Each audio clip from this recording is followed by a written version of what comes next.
guys, and welcome to another episode of Woke by Accident Podcast, a weekly chat about socially conscious topics impacting the culture. Welcome, and today we are excited.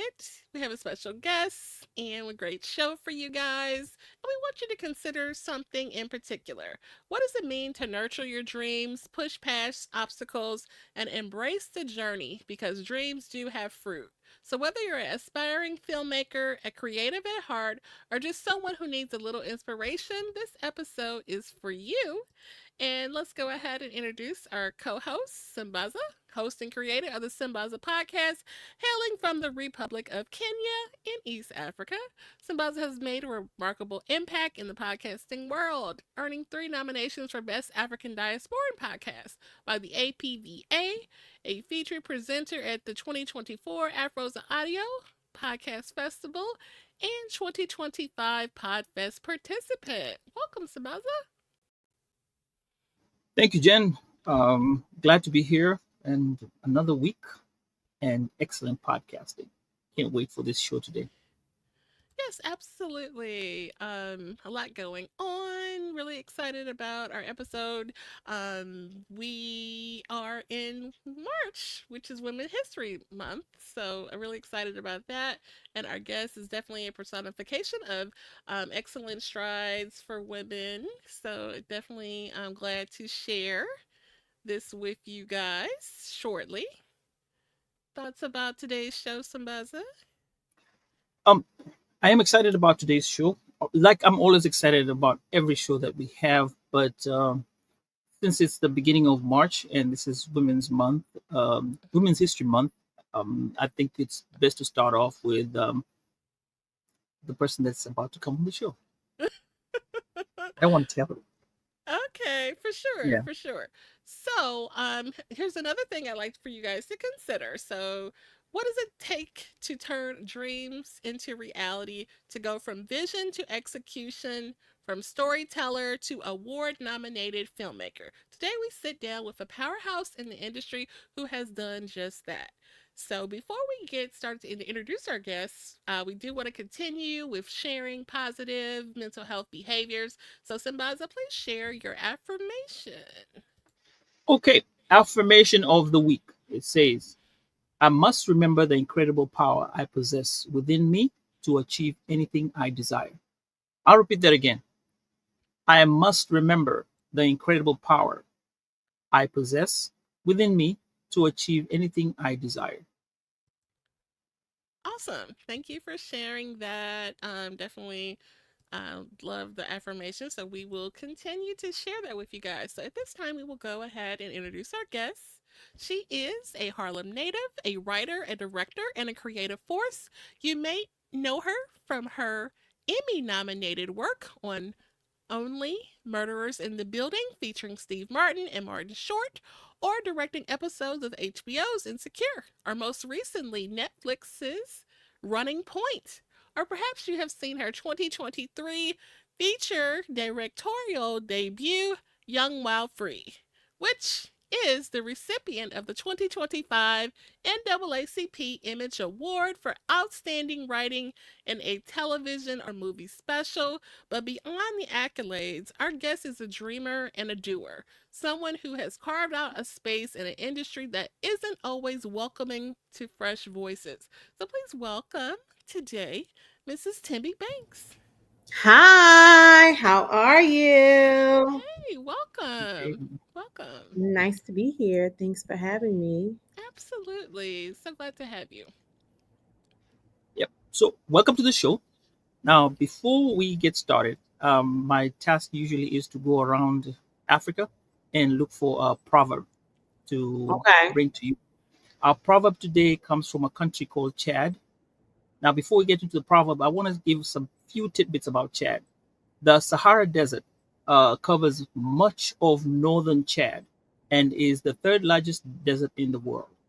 Now, Chad is the largest landlocked country located in Africa. Interesting thing as well, the national animal in the northern part is the mountain goat, and the southern part is represented by a lion. The official languages are French and Arabic. Now to our proverb. The proverb says, A cat in its castle has lion's teeth.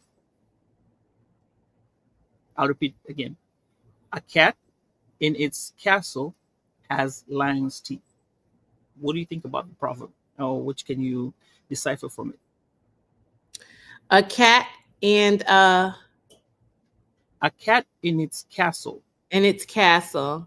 has lion's teeth. Yeah, well, I think what I take away from that is, in your own surroundings, in your own kind of lair and setting, you can be as big, as great, and as ferocious and ambitious as you want to be. Once you know yourself and you know who you are, and you know where you exist in the world. Okay. Oh, great, great. All right. I Now, like that. we're going to jump right into the questions. And the first question I have for you today is, can you take us back to the moment when you knew storytelling, whether it was writing or directing, was your true calling? Yeah, that I think was a long time ago. I think even though it was a subconscious realization, I think as early as childhood, because I've always been immersed in the arts.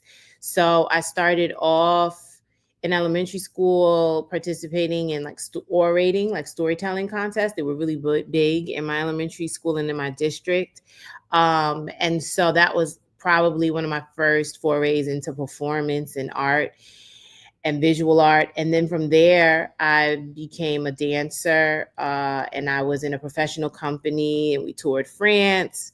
And so that really truly sparked the ambition and the discovery I had that performance and entertainment and dance and being on the stage was something that was really important to me, and it was going to be a part of my life for a long time. And in particular, my dance company was led by two Black women.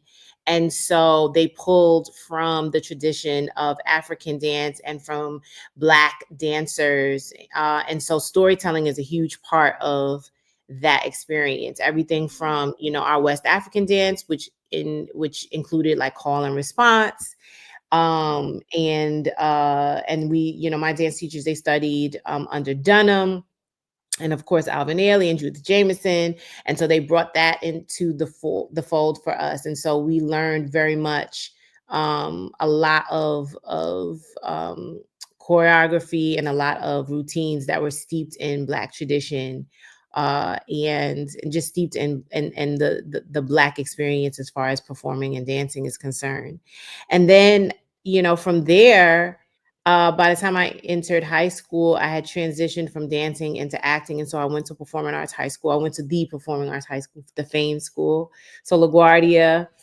And I studied drama and I studied theater. And so I think my formative years, all of those different experiences prepared me to become a filmmaker and to become a storyteller. Oh, awesome. Awesome. And Tippy, we want to congratulate you again on your NAACP Image Award. Thank you so much. That is Thank so you. Yes. exciting. So, Yes. and we, we're down here voting and all of that. So Oh, we're I so appreciate you guys. Thank you. It was because of you that, our film won. So thank you, thank you, thank you for voting, and, all your prayers and well wishes and all your good vibes. absolutely. As we reflect on Women's History Month, I would love for have to have you share who were some of your biggest influences or role models as far as filmmaking is concerned as a Black woman in Hollywood. Yeah. First and foremost, Spike Lee has always been a huge hero of mine because he's the first Black filmmaker I think I've truly experienced his work as a child. He was from New York. I was from New York. Definitely identify with him on that level. And his films were just transformative. Everything from Crooklyn to Malcolm X to, later in his career, when I was, becoming a young adult, like things like Inside Man and She Hate Me, which is like quietly one of my favorites of his, Bamboozled. Thing. So he's huge in my book as far as just not only a professional inspiration, but just like a personal hero of mine, because his stories always touched me in a way that made me feel proud to be Black and reminded me of my power and who I was. And so he's huge. I also really am inspired by the work of Steven Spielberg and David Fincher. So I would say those are like my top three. Absolutely. You talking about Spike Lee made me think how dope he really is. You know, being from New York, he has truly made New York a character in the film. The way Yes. he shoots it, his style, he's incorporated the way he shoots. I don't know what that technology is called, or that you know what I'm talking about, where he like has the person standing still, but it's like they're moving Yeah. forward. Yeah, Whether yeah, that's just yeah, having them on like a pulley, on like a dolly, and just having them kind of like, being pulled down the street. That's very much, an iconic shot that he's used in a lot of his different films. So yeah. yeah, and it doesn't matter if like it's a period piece or anything. Mhm. He finds a way to incorporate that. So, absolutely like finding. Yeah. Yeah, Yeah, absolutely. yeah. Okay, somebody. I wanted to dig. I want you to looking at the Spike Lee effect. When you look at him, I've been to a talk where he did in one of the universities. I found it interesting. Um, his growing up and the way he focused on only black films, and he wanted to bring in the black film forward. And majority, I think I can say majority of his films are with black actors and shows black excellence. Um, in your mind, when you look at it, do you do you think somebody else can replicate that model, or this is going to be one and well, I think we have. I'm forgetting his name. I'm forgetting his name. I'm forgetting his name. I'm forgetting his name. I'm The gonna. I Black don't want to use Panther. that other one, Medea, but okay. He's the one to come. He's come up with another. What's his name? I'm Oh, forgetting the Tyler name. Tyler Perry, yes. Perry. Now, Okay. Tyler Perry has come up and taken it a notch higher with his films, but I think he's has a mixed usually has mixed crowds. When you look at Spike Lee's and his the way he has positioned himself, do you Mhm. think there'll ever be somebody who will come out like that, or we're not going to see anything like that maybe in the near future? And what do you mean, someone like Spike Lee, like in particular? Like his the way his genre movies that like he only specifies the characters being African American and Mhm. coming from an African perspective, where he's thinking. In my perspective, the way he thinks and the way he moves with the filmmaking, he focuses on that. Um, Tyler Perry will have his kind of in and out, where he'll mix the crowds or the actors. Yeah, I think there's plenty of people, as far as, Black filmmakers centering Black people in their stories. There's tons of those. I won't say tons, but there's a lot of people doing it well. I would say, Tyler Perry, Ryan Coogler, Spike Lee's cousin, Malcolm Lee, Ava DuVernay. There's people out there who are absolutely centering the Black experience, and being prolific in that way, and churning out film after film that is acutely focused on Black folks and Black stories. So yeah, Mm-hmm. definitely.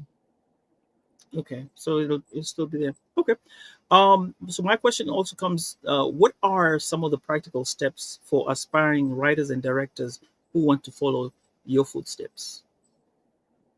If there's a You young know, girl out listening, Yeah, I think, following in my footsteps doesn't mean doing the exact same things that I did, because everyone's path is so different, but you can end up at the same place, which is being a filmmaker, being someone who is living in your passion and doing what you love, whether it's, writing or directing or producing. So I would say, first and foremost, make the decision and commit to it. So for me, that looked like deciding to go to film school and moving to LA. But for other people, that could look like something else. Other people, that could look like picking up a camera and starting to shoot things with you and your in a group of your friends, or sitting down and taking your first screenwriting course and learning about the anatomy of a great script. So whatever it is, choose your first step and go all the way through with it. Don't half step, but completely commit. And make sure that you feel like this is your only option too. So I think a lot of times people will go into the idea of a career that feels like out of touch or out of reach, or like a dream, like whether it's like fashion or art or film or whatever. And they'll say, I'll have something to fall back on. So you're kind of in and half out. And I think in order to make it work in these really tough industries, you've got to say, this is it. This is what I'm going to do. There is no other option. It's this and only this. And once you in your mind, say that to yourself, you're not just kind of sort of like, committed to this, but then also like, oh, I'm going to hold on to my other job or my other life or my other way of doing things. Like, no, you've got to completely submit yourself to this process, which can be scary and oftentimes hard, but sometimes that means completely rearranging your life, whether that means moving somewhere else, whether that means quitting your job, whether that means, when you come home from work and you're already tired, staying up through the night and practicing and doing whatever it is you have to do, but really taking a step out and saying, I'm going to do this, and I'm going to be great at it. I love that. And we've had a So lot of. Oh, no, go ahead. I have this question. How hard is it when you start off, like you go into the studio from the runner to the director? Did you ever experience that? How hard is it to kind of work your Move way up. up, is what you're Yeah, asking? yeah. It can be really hard, and it can take years. I think, my path was, I started at film school, and so that was 3 years doing a master's program at USC.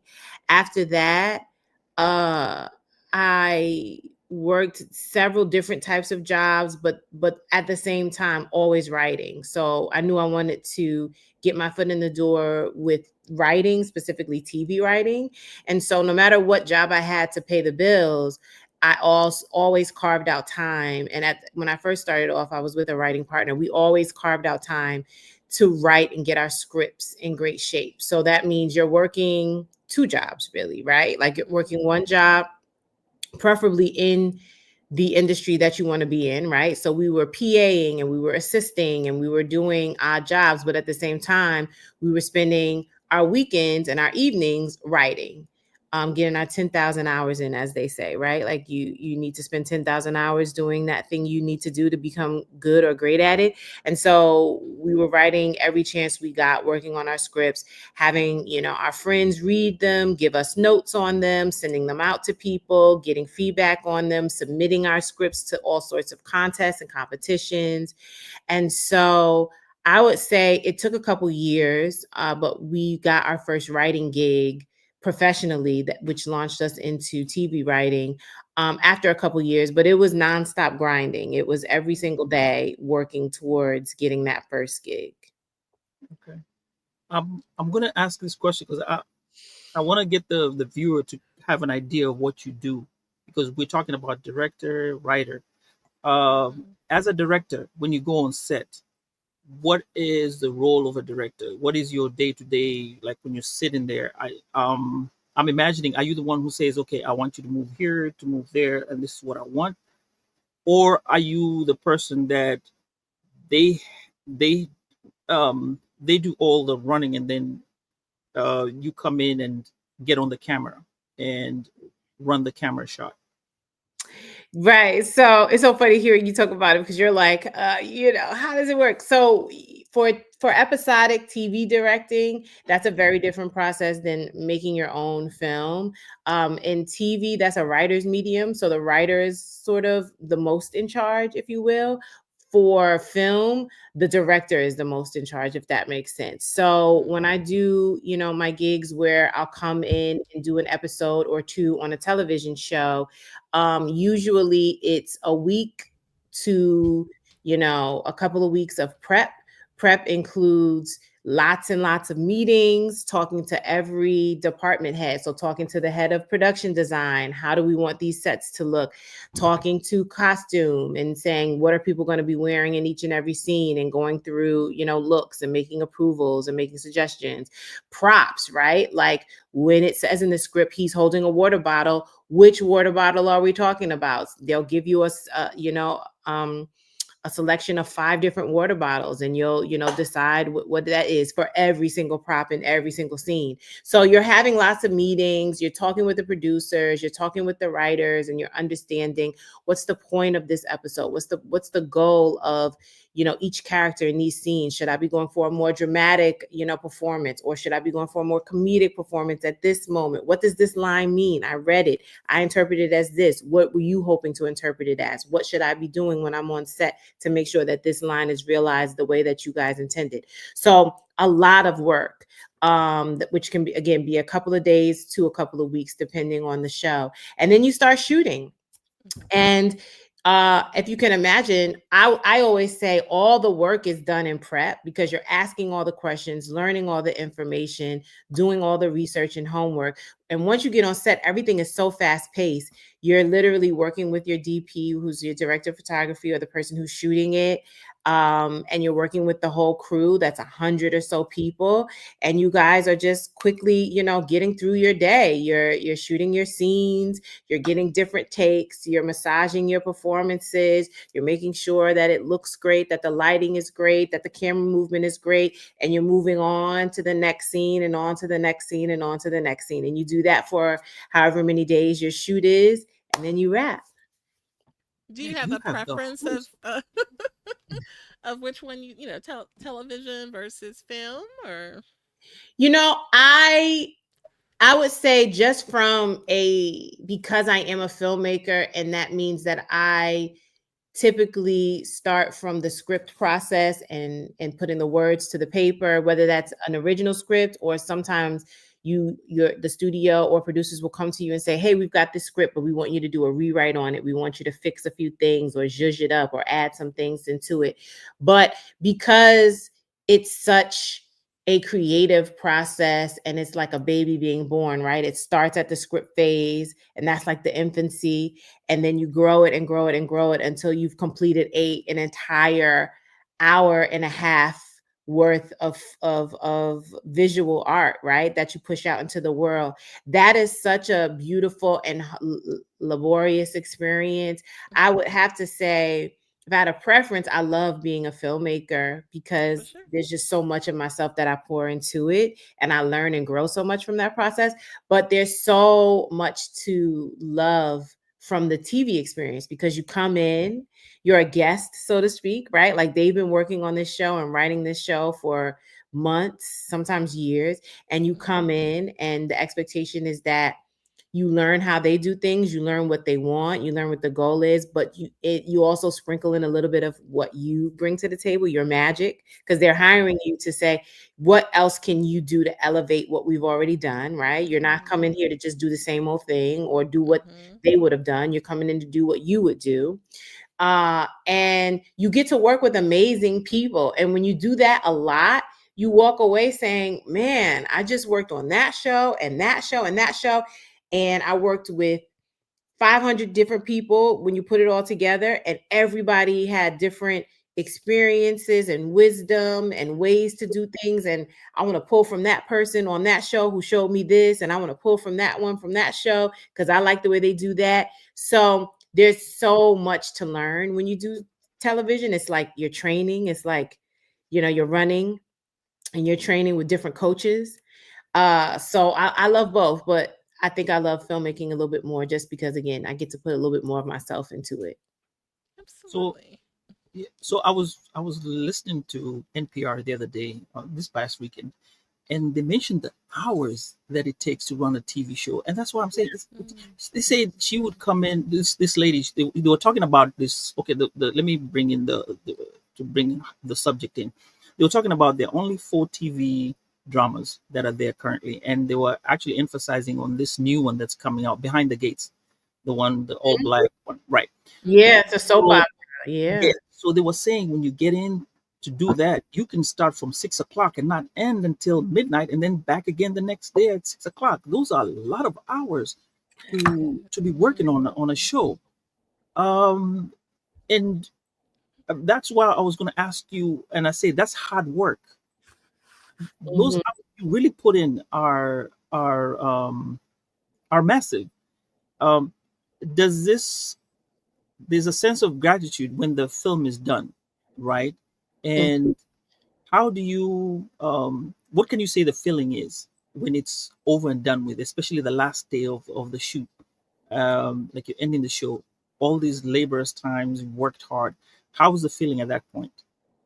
It's just what you said. I'm sure I'm so glad you used that word because that's first and foremost is gratitude.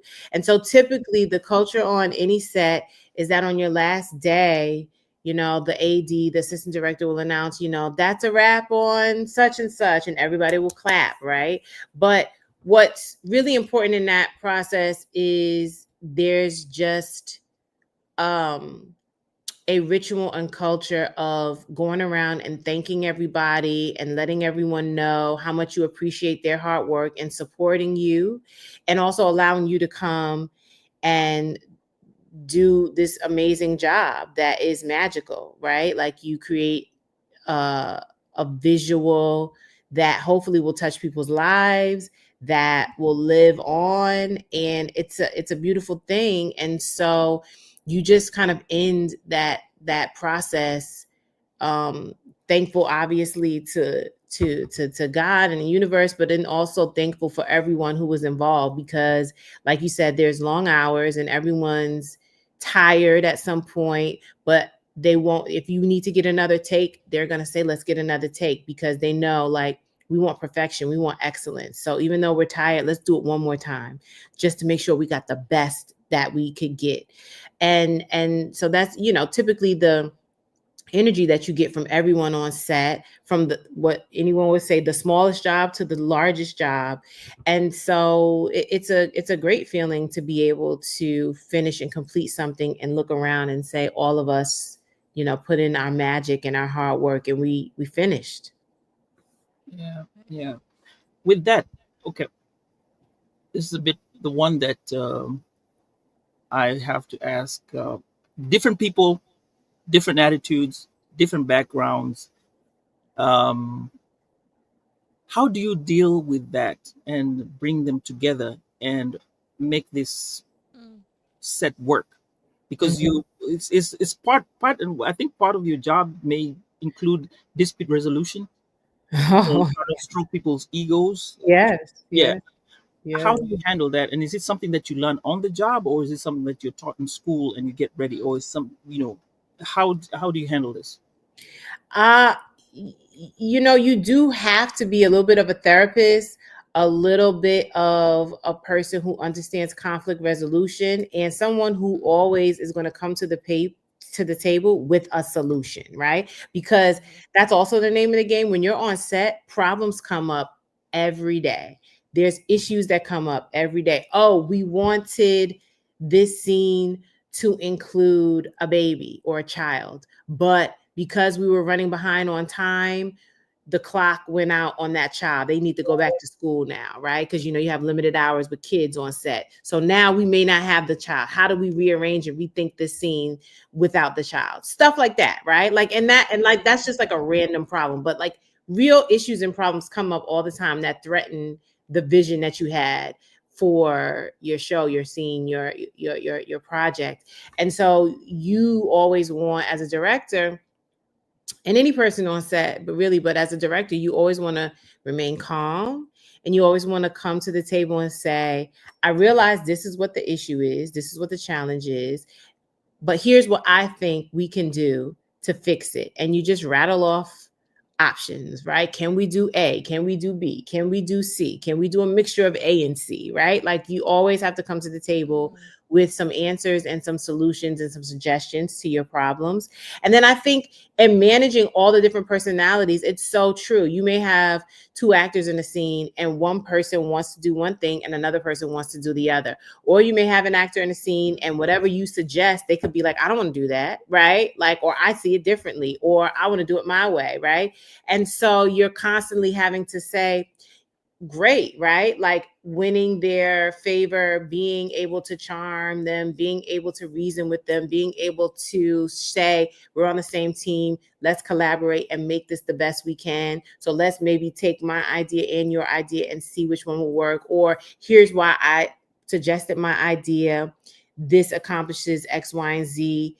Do you think now with my explanation you can approach it from, with what I was thinking or not? So you're just constantly trying to negotiate and navigate. And sometimes people have egos, or they have, short tempers, all sorts of mhm, things. And so you're just always trying to navigate. But then you're also, as a director, trying to maintain your sense of authority and respect. Because if you bend too much, then you lose the respect of people and they want to run all over you or not mhm, respect you. And so especially as a woman, right? So it's a game of how can I bend and be malleable and give them what they want, but at the same time still get what I want, because what I want has value as well, right? And I am a person that has value as well, so I want them to respect and trust me. Has someone ever mistook you for somebody else before they realize you're a director? You know, like you start Every talking. single time. There are not a lot of black female directors, period. mhm. And Yeah. I think, Jen, black don't crack for us black women. So we always look younger than we really are. So I think a combination of me seeming to be younger. I don't walk around with my chest popped out like, hello, everyone, the director has arrived. I'm very just like simple. I walk on set. Hey, how you doing? But I don't like walk around with an air about myself. And I'm a woman. So a lot of times people are like, you're the director, right? And they're just like, oh, I had no idea. And that's even happened on the set of my very own film. So I would always Mm, walk myself because I just want to get some steps in or get some exercise. So on my film, we're shooting for a good while at this point, probably like a week or two, right? And I will always walk to the craft service truck to get a snack, and I would get it myself. Sometimes, when you're a director, you have assistants get that for you or PAs, but I would just always want to get it myself just so I could get some exercise. So I walk down there and I would chat with the guy, and he'd give me like an iced coffee or a protein bar or whatever. And I'd be like, okay, see you later. And this went on for 2 weeks. And one day I'm on set working with the actors, and he sees me and he just comes over to me and he just like makes a joke or whatever. And I'm kind of in the middle of it with my actor, so I kind of pay attention to him, but I don't. And he came up to me after, and he was like, "Oh my God, I just told someone I didn't realize you were the director this whole time. And I only realized after I said something to you, when I looked back and I saw you talk to the actors, that you were in the middle of working with them. And I got so scared. I'm like, oh my gosh, she's going to want to fire me because I just interrupted her." He was like, "But this whole time, I had no idea you were the director until I saw you on oh. set working with the actors." And I was like, "You did it?" And he was like, "Yeah." I was like, "So these past 2 weeks, you just thought I was somebody else on set? Like, you thought I worked in the hair and makeup department or something?" He was like, "I had no idea that every day when you came and I chatted with you that you were the director." And I was just like, "Yeah." Oh. But yeah. You kind of get the feel of what's going on. Yeah. And since she mentioned Young While Free, share any special memories or moments. I know it was like a labor of love getting it made. A lot of challenges came up for you. Yeah. Anything to share? Uh it's definitely what cemented for me that I want to continue to always be a filmmaker and make films, because it was such a beautiful experience. And it was beautiful, but extremely hard. So that should let you know, because it was so hard even getting to the point where we were shooting, getting the money together, going around and pitching and getting the investors, working on the script, getting that together. Then we had a whole COVID pause because we started shooting for one day and then had to pause because COVID happened. And so we didn't get back shooting again until over a year later. So, and then when you're working on a small budget film, it is hard because you're trying to do a lot with a little. And we were shooting in August in LA. And so it was hot as hell. So there was just so much that made it hard.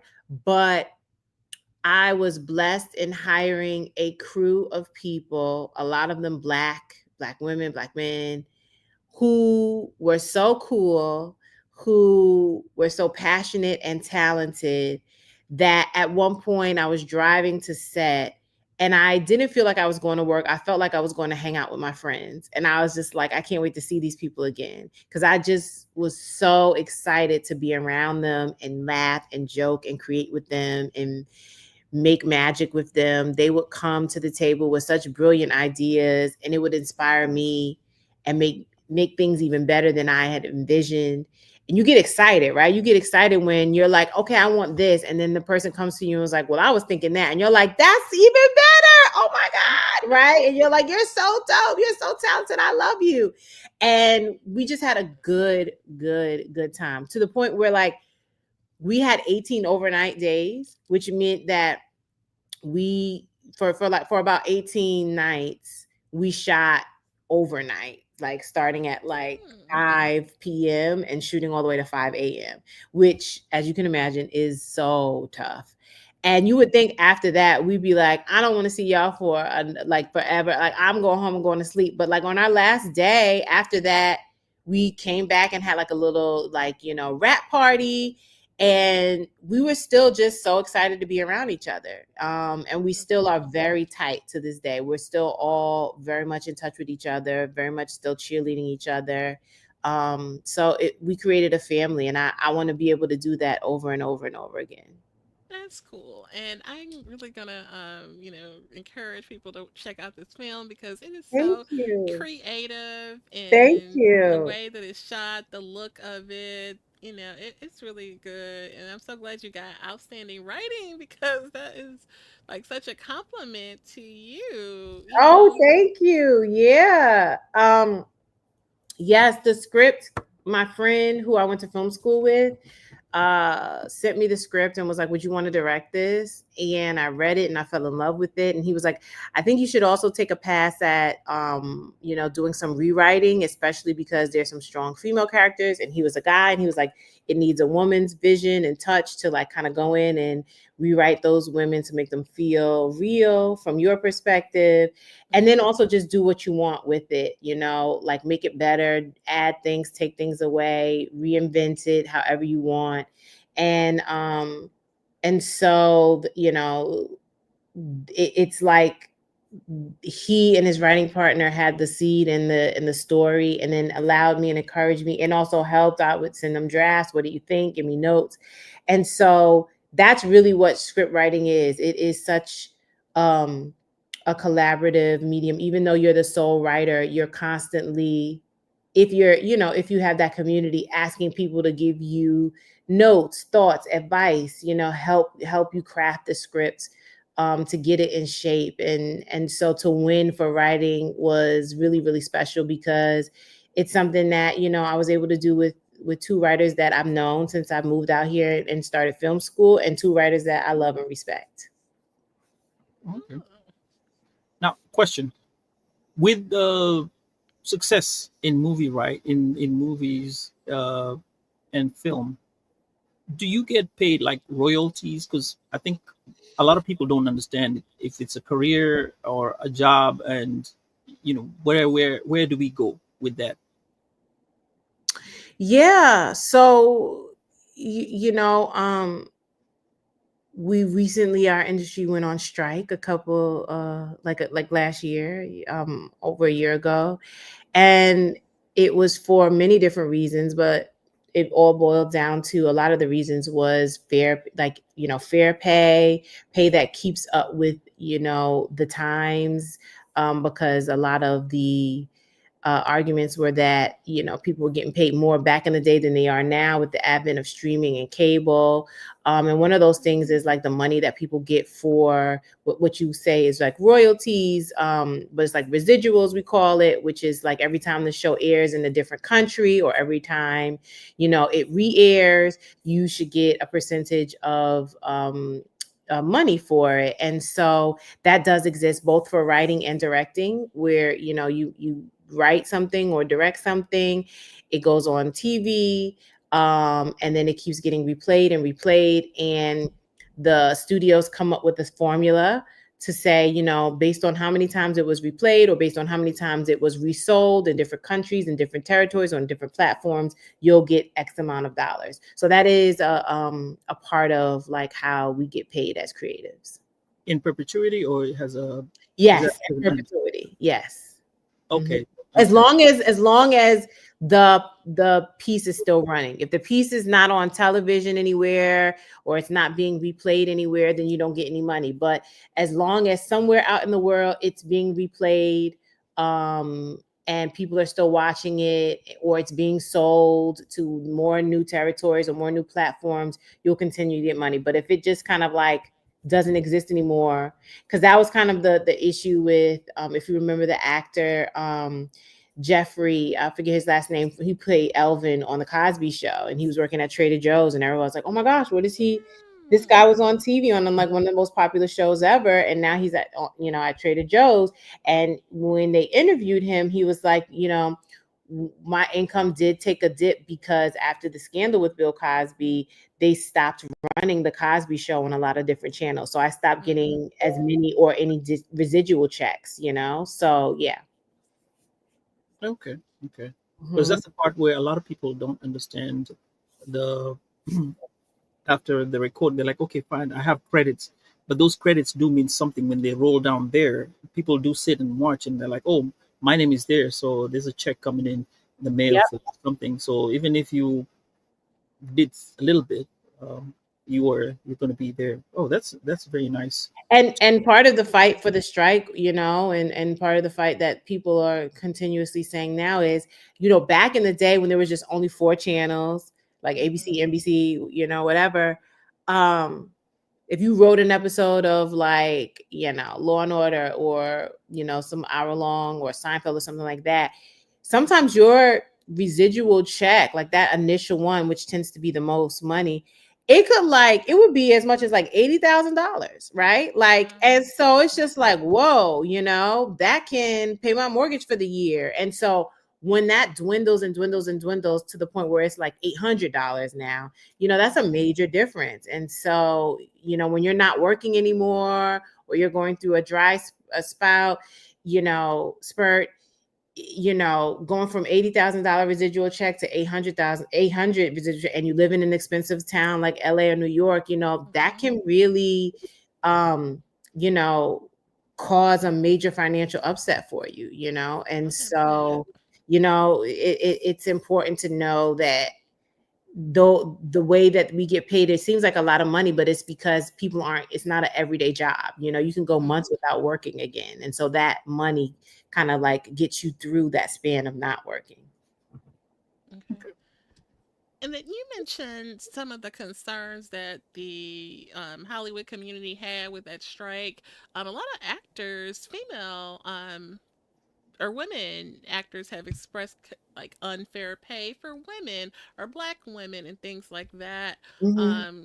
In addition to the lack of diversity and images of black people, brown people in the Hollywood community, I guess any thoughts on that or concerns that you have seen?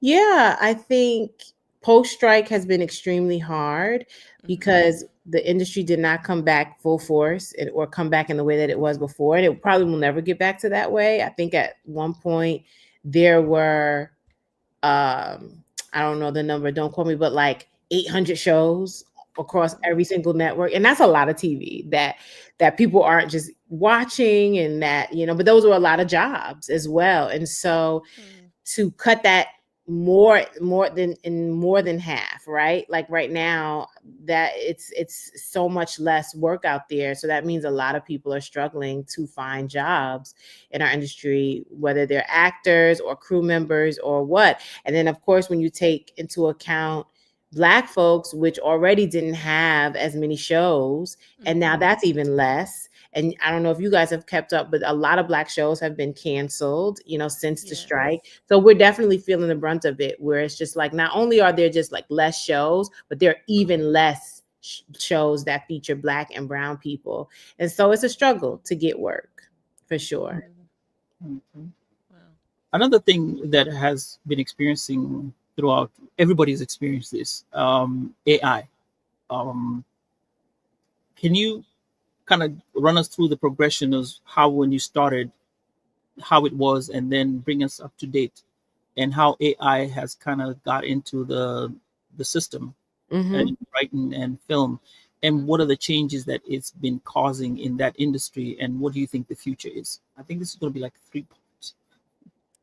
Yeah, so part of the reason why we went on strike is because uh going into a negotiating year, everyone was gearing up to see what their focal points would be, whether it's like more funds in the healthcare package, or higher rates for everyone getting paid, and what their Mm-hmm. fees are, et cetera, et cetera.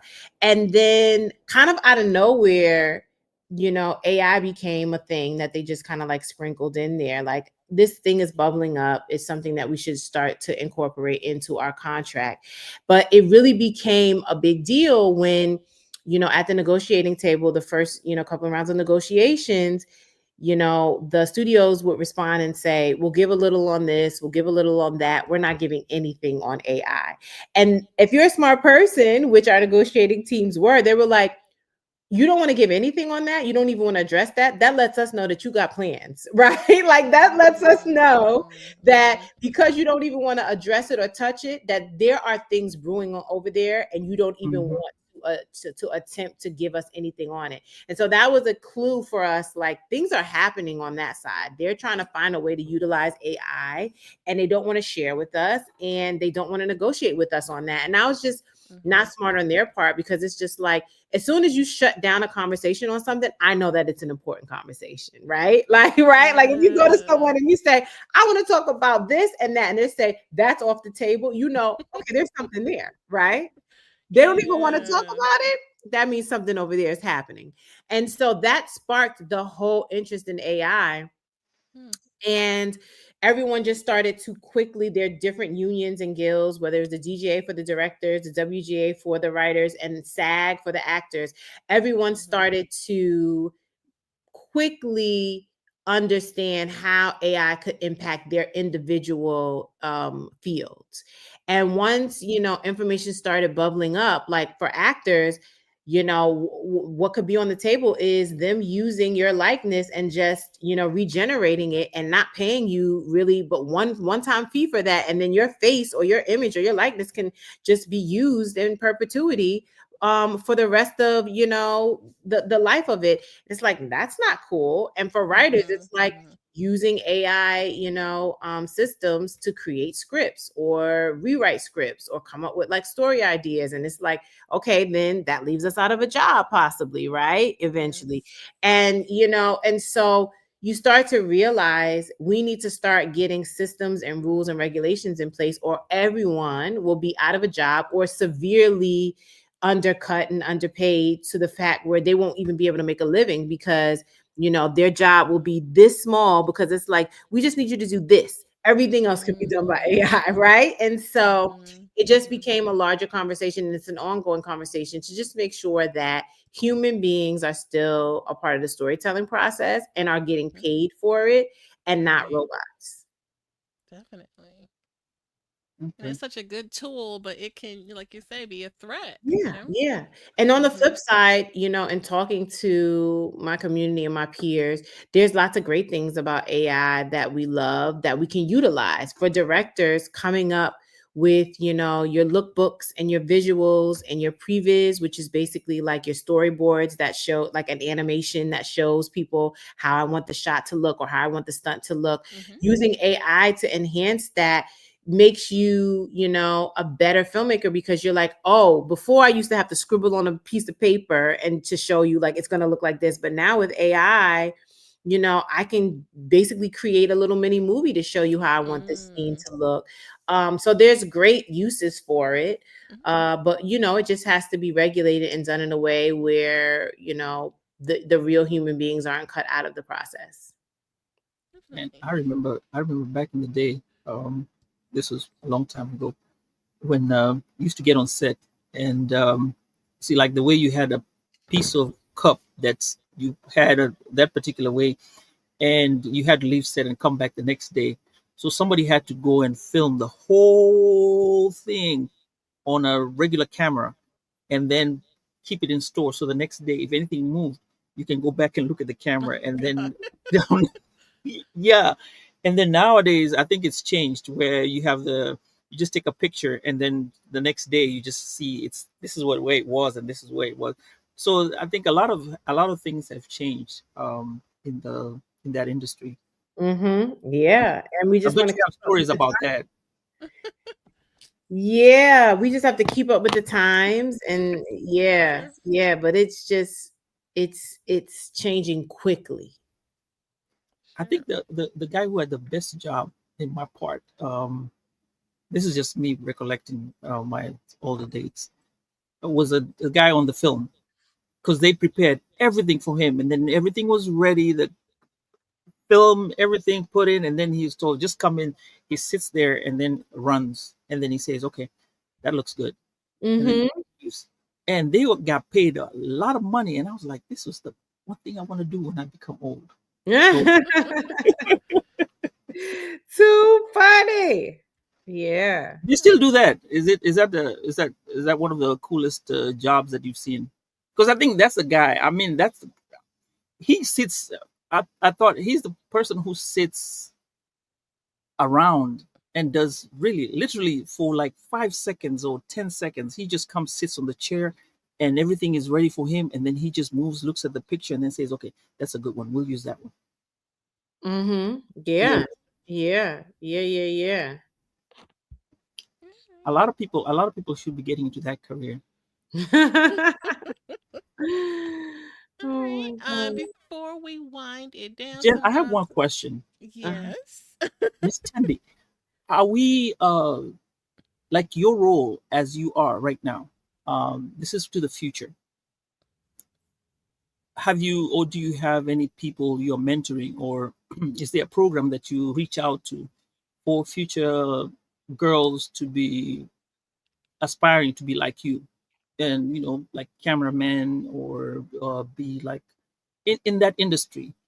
Because I'm sure, and from what I've seen, and this is me a long time ago, there was really lack of the when it came to gender. It was far few in between, and most of it was like the runners were the ladies who would do the job, and not the ones who are on the who are on the forefront or to be seen. Is there something that you're doing for the future generation of ladies out there, or everyone, or melanated people like us? Yeah, a few different things I do to just make sure that I'm reaching out and helping as many people as possible in any way I can, because people have been really gracious and helpful to me along my journey, and it's just so important. So one of the programs that I participate in is Black Girl Film Camp, which is a an organization out of Atlanta that a colleague is a part of, and I just do kind of like Zoom talks where they get to ask me questions. I watch some of their films, give them feedback and advice on things, and they have like a week long programming, and I'm just like a part of it to kind of be, like a workshop volunteer. So that's one way. Another thing I do is in the directing industry, shadowing is a huge and important opportunity for burgeoning directors. I shadowed, which basically means you just follow a director around on set and learn from them. And so in the beginning of my career, I did that about 4 times with different directors. So I allowed you to be on set, learn how the sausage is made, ask a director all sorts of questions on how they prep, how they approach their job. You watch them, literally shadow them, watch them how they do their job. And it's a huge important part of becoming a director is getting that access and getting that experience. So whenever it's possible, I try to always allow a shadow to come be with me on set and watch me do my thing so they can learn from that. And I also try to use my social media to show what it is that I do and how I do it as much as possible. And I'm going to be doing a lot more of that. I'm just Mhm. using my platform and my page to kind of like pull the curtain back and allow people to see what it's like to be a director on set. So I would say those are the main things that I'm doing to just kind of like share the wealth. Awesome, awesome. Um, uh, oh, this was my other question before we finish this, and I'm going to be one of the most exciting things. What are these new projects that you have coming up? You had told us about this. Maybe the Running Point and the other one. Survival of the Oh, the thickest. tickets. Yes, Yeah. yes. Tell So us I about this. so Running Point just premiered on Netflix. It's a Uh huh. mini produced show starring Kate Hudson, and that's on Netflix now. You can watch it. It's 10 episodes. It's really funny. And then coming up also on Netflix at the end of March, I think March 27th, the season 2 premiere of Survival of the Thickest, which stars Michelle Buteau, is premiering, and I did 2 episodes on that show. We had a lot of fun. There's a lot of great like moments and experiences on that show. This season is going to be super fun.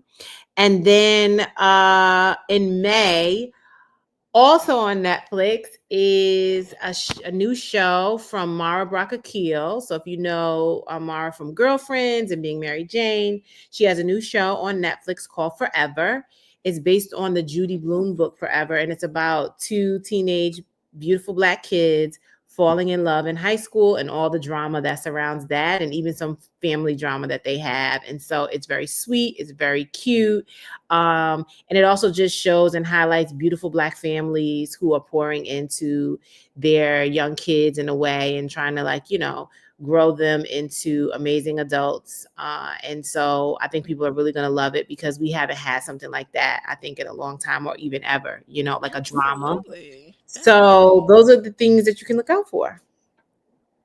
That's awesome. You are having a wonderful year, and I'm just so happy for you. Thank you. I mean, it's like it's a struggle. It seems like it, but it's just like, I'm a freelancer, so I'm just always Yeah. chasing and bouncing around from job to job and trying to make sure that, you know, um I'm doing all the things that I want to do. So it's a lot harder than it looks. Oh, I understand. So I definitely wanted to share that, what it feels like to have a dream and you see it start to happen for you and, Mhm. spread that around so that people, can get in. It's inspiring to Thank hear. you, babe. So, Thank you. Thank you so hmm much. Well, No, thank you guys so much for having me. Of yeah, course, I'm like yeah. running now to go like send some pages in and then go check in on my 2 kids. But yes, this has been okay. Yeah. amazing. Absolutely. Again, we thank you all for joining us. And Timby, if you found our episode meaningful, please share it with friends and family. And stay tuned for more engaging content. Yes, And you yes, and congrats guys, to you guys on this amazing show and keep doing it. And yeah, I'm super happy and proud of you. absolutely, oh, I appreciate My that. niece Jen, who I love very much. So yes, I'm inspired by you. Thank you. Timby is the rich auntie. I'm trying. I'm trying. We're proud of her. But all Thank right, you. guys, you guys Thank you take so much, care. guys. Thank All you. right. All Thank you. right. Thank